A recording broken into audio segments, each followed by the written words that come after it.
Do you ever just wake up in the morning feeling so amped and ready to go, ready to tackle the world, only to sit down at your desk and have no idea where to start? Yeah, me too. Let's talk about how you can start building the life that you are dreaming of, tick all the things off your to-do list, and still have time to relax and recharge.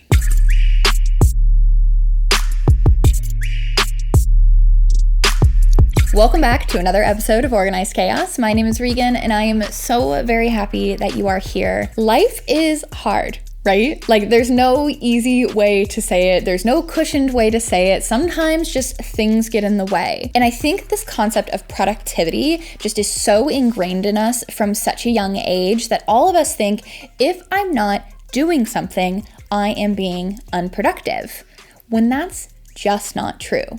This concept of productivity can feel so overwhelming.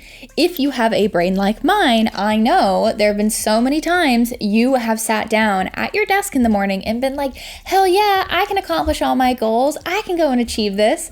Only to be hit with this like, oh crap, I have no idea where I'm even going to start because there just are not enough hours in the day. Well, that can end up feeling like everything you do is such a grind. And I promise you, life can be so much more fun when you actually take a step back, take a look at what's a high priority, what's not a high priority, and then how are we going to cut out all the fluff and just focus in on the things that are actually going to bring us joy? Because like, that's the point of living, right? Like, that's the point of being here. So without further ado, let's go through a handful of tips and tricks that I've collected over the years that I'm hoping are going to help you step out of this cycle of productivity, never-ending cycle of burnout, feeling like you constantly need to take on more and you're not doing enough, and instead focus in on what you actually need to do and get more things done, while still being able to rest, relax, have fun, go out, spend time with your friends and your family, and do the things that you really want to do.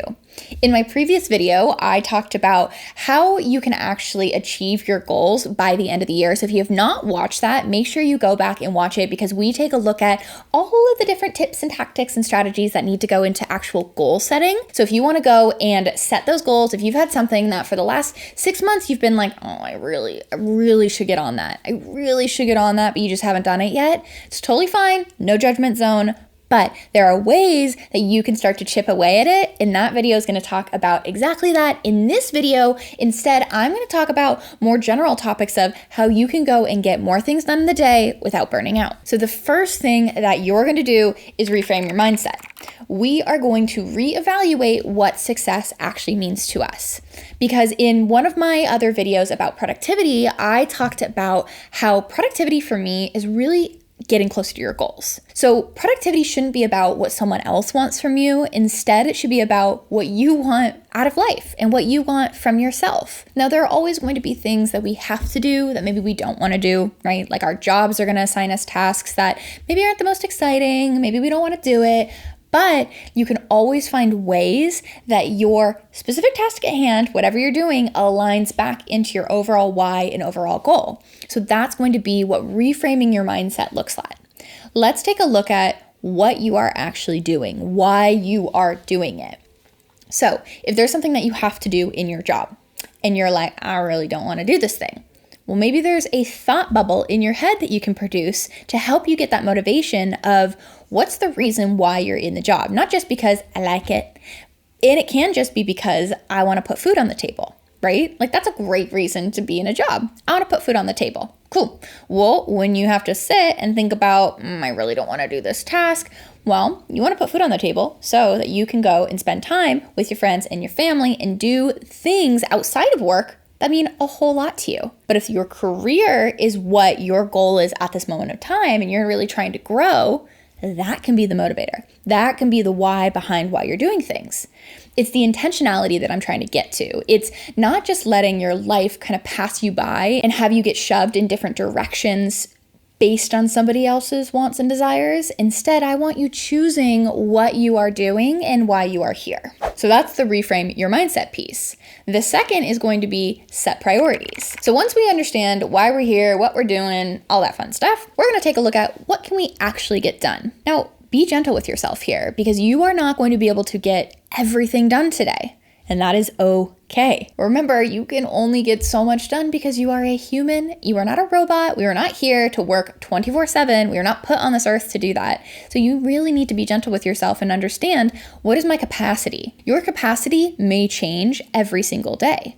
What I like to do before I start my workday is actually sit down and think to myself, how am I feeling? So I do a little body scan. I go, am I anxious? Am I tired? Am I hungry? Do I need something? How am I going to make my body feel the most comfortable today in order to show up as my best self? Not only that, in order to feel comfortable, because it's so uncomfy working when you're starving, you're thirsty, you're in uncomfy clothes, you're in an uncomfortable environment, it's too bright, you're overstimulated, all these different pieces. So figure out what you need, because you should also be a priority, and then say, what are the things I have to get done? I typically like to start an A, B, and a C list, and I just dump it all down onto a piece of paper. So if I am planning an event, for example, which is what I used to do in a previous life, and I woke up in the morning and I opened up my laptop and I had a ton of emails from vendors, I needed to book a venue, and I had a ton of team Slack messages. Well, I would say what's super important here. If I was close to the event and the venue had to get secured, I would focus on that. And then everything else came second. If I didn't need to actually secure the venue for the next couple of days because maybe we had time, maybe it wasn't super urgent, I don't know, I could potentially respond to vendor emails or respond to those Slack messages. But understanding what you need to do and starting there and having that A, B, C priority list means that you can move things accordingly. Bonus tip on this one, it also means that if your manager or your boss comes in and says, hey, I need you to do this, stat, you can sit down and say, okay, these are the other things on my high priority list at the moment. Would you like to move them? Because a manager's role is really to help you reframe your priority list so that you can either get the things done that you know you need to get done, or reshift some things around so that their priority list can also get done without burning you out. There's a real big boundary setting piece here because you cannot do everything at once. You cannot take it all on your shoulder. So remember that.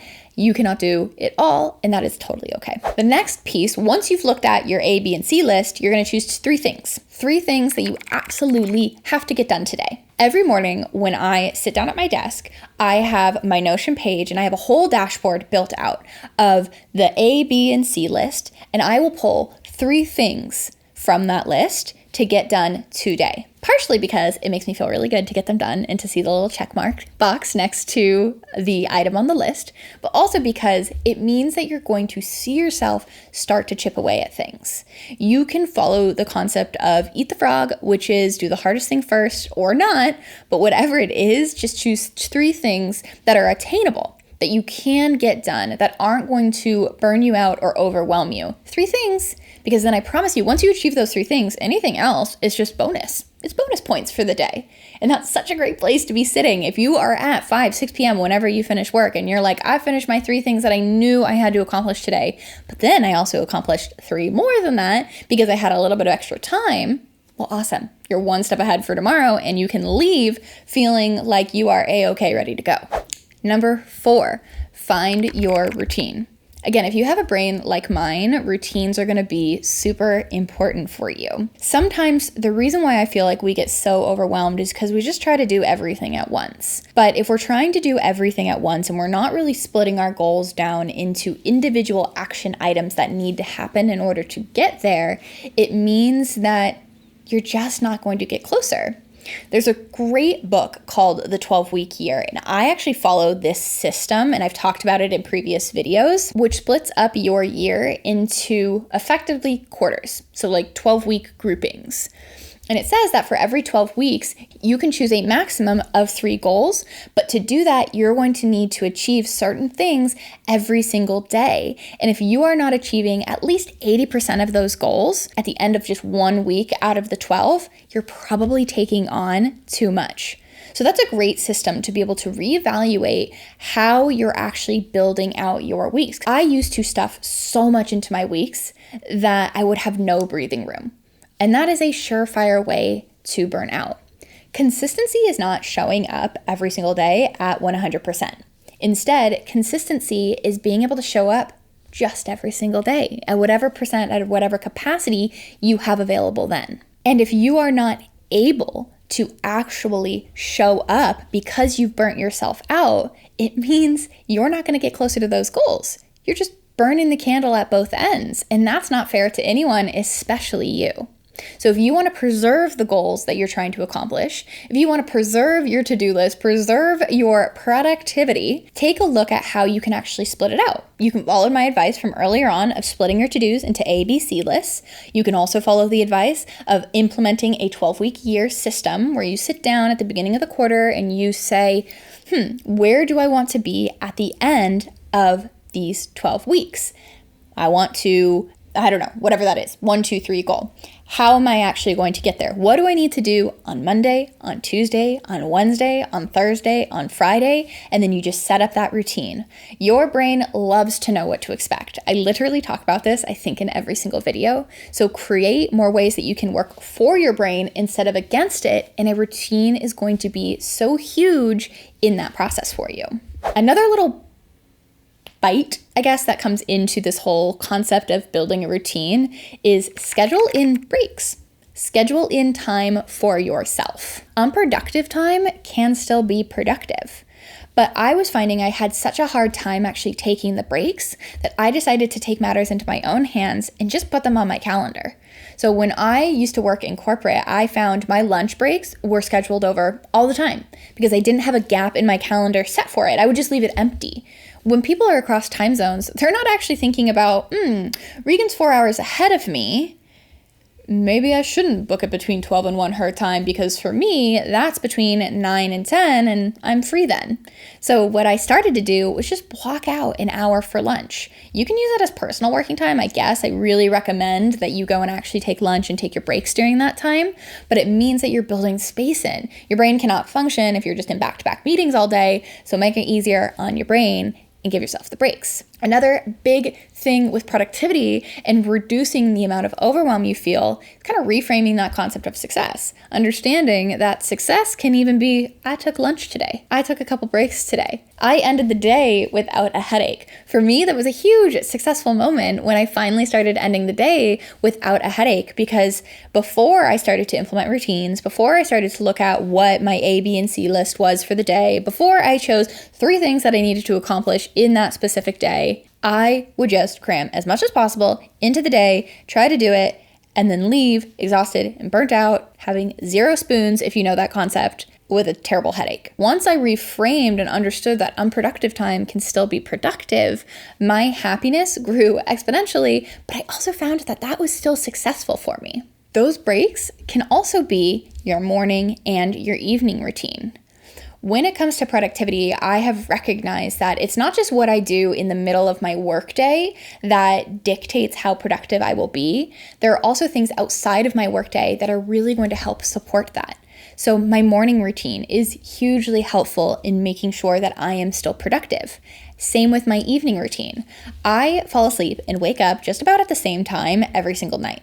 I have a very long morning routine and a very long evening routine. I've talked about it a ton in previous episodes, but I find it helpful because my body is used to it. It winds my body down in the evening before I go to sleep. It makes sure I have a really, really great night's sleep. And then same thing, when I wake up in the morning, I slowly wake my body up. And so I know I'm not just immediately shoving cortisol down my throat, and instead am making sure that I am rested, I am relaxed, and I am ready to tackle the day in a state of calm instead of being in a state of just chronic stress and fear and anxiety and blah, because we have enough anxiety in our lives. We don't need to be contributing to it. We need to be doing what we can to take away from it and from supporting ourselves in every way that we can. With that support comes removing friction. I kind of alluded to it earlier on in this video, but I'm going to talk about it in more detail here. I cannot stress how important it is to remove the friction in your life. Friction can show up in a ton of different ways. It can show up as if you are sitting there and saying, I have headaches at the end of every single day. A point of friction for you might be that you're in too many meetings throughout the day. So to remove that friction, you might need to reduce the number of meetings or set specific breaks throughout the day so that you can protect yourself. If you're finding that you just can't focus and you're not getting the things done in the way that you need to, are you in the right work environment? Are you overstimulated? Do you need to wear headphones, earphones, earplugs? Are you stimulated enough? Are you too bored? Is it not challenging for you? Are you working with the right people? Really auditing your life and understanding how your brain works, how your body works, getting to know yourself. There's so many ways that you can do this. You can start to build accommodations or reduce friction for yourself in your work life. I also recommend you do this in your personal life, but if we're talking about productivity here, it's super helpful to make sure that if you know you easily get overstimulated, if you're going to take on a big finance task, a big task that's going to require a ton of thought and concentration, maybe you sit down, put your noise canceling headphones on, or I love loops, which are these little ear plugs effectively that are very cute that you can wear. I put them in, crank them up as high as possible because there are different levels, and focus in without the distractions around me. I've also moved my desk so that it doesn't face the door and instead my back is to the door. Not great feng shui, but it means that I am not distracted when my husband walks by, when my pets run by, when things happen that inevitably would distract me and mean that I get pulled out of my focus and it would take me another 20 minutes to get back into it. So knowing yourself is going to be so important in that process and really reevaluating how you can make your life more comfortable, your work environment more comfortable, because that's ultimately going to add to your productivity. If you are wearing uncomfortable clothes and every 5 seconds needing to adjust or stand up and sit down and stand up and sit down because you just cannot stand how tight your jeans are, you wouldn't continue to wear those jeans if you're working from home. You would change them. So go ahead and take a look at your environment. What needs to be changed in order to make sure that you can be supported and actually get the things done that you want to get done? We're so done with making life harder than it needs to be. Life is already hard. We don't need to make it that much more difficult. The next tip that I have is if your brain is just full all the time, full, like my brain is, of just a million things that you constantly need to be doing and ideas and thoughts and feelings and emotions and everything, write it all down. Put it all down. The best thing that I've ever done is create a dashboard for myself, a little life HQ, I will call it, in Notion to make sure that I can track my goals. I have my journal in there. I have all of my health protocols in there. Literally everything that I have is nice and neat and organized and ready for me to look through, so it's super easy for my brain to absorb. If you want to see it, I'm very happy to talk about it in future episodes. Please let me know in the comments. Let me know it through a DM on TikTok or on Instagram, regan.olsey. I'm building my communities on both of those platforms, so please come follow me. Let me know that you're there, and let me know if you'd be interested in learning more about what my Notion dashboard looks like, because I cannot talk enough about how in love I am with it and how much easier it's made my life just from an organizational perspective. Because when you write everything down, it means that you can just get it all out into paper. A lot of times before I'm falling asleep, that's when all my ideas start to really spur. So what I've started to do is I just have a brain dump space in my Notion page, and I will just everything out. I will even dump things like I need to book a dentist appointment, talk to this person at work. I need to do this thing. I need to make sure the bunnies have this. I need to do, and if it seems silly and if it seems small, just write it down. Because if you are sleeping and those thoughts are still going on in the back of your head, it's really going to impact your sleep quality. Same thing if you're trying to focus and all of those thoughts are going on in the back of your head, it's going to really impact your focus quality. Because if we think about our brains as a cup, and your cup is just full of everything, there's no space, there's no room for anything else to go in there. So let's just remove that for a second, put it all down on paper, kind of empty the brain, and clear our heads, make space for new information, new thoughts, and new feelings. That is going to be so helpful, and honestly has been a game changer in terms of my productivity. And then the very final tip that I have, which I just don't think enough people do and cannot stress enough, set deadlines. Set deadlines. If you don't set a deadline, it's going to be so hard for you to accomplish tasks. Set deadlines, set reminders. That is why I love the 12-week year system, because the deadlines effectively are Monday, Tuesday, Wednesday, Thursday, Friday, all the different things that I need to do within it. And I think to myself, this is something I have to get done today. Same thing with a 3 priority list. You're setting a deadline. Your brain loves to close a loop. And so if something is existing in your head, if a project, a task is existing in your head and you don't know how to get it done, just by setting a deadline, you're going to help yourself create a path forward and encourage your brain to go and get that thing done. Now, I know procrastination can kind of step into that, but for me, when I start setting deadlines, it means that even if I do it the night before, it's still gonna get done, still gonna get done.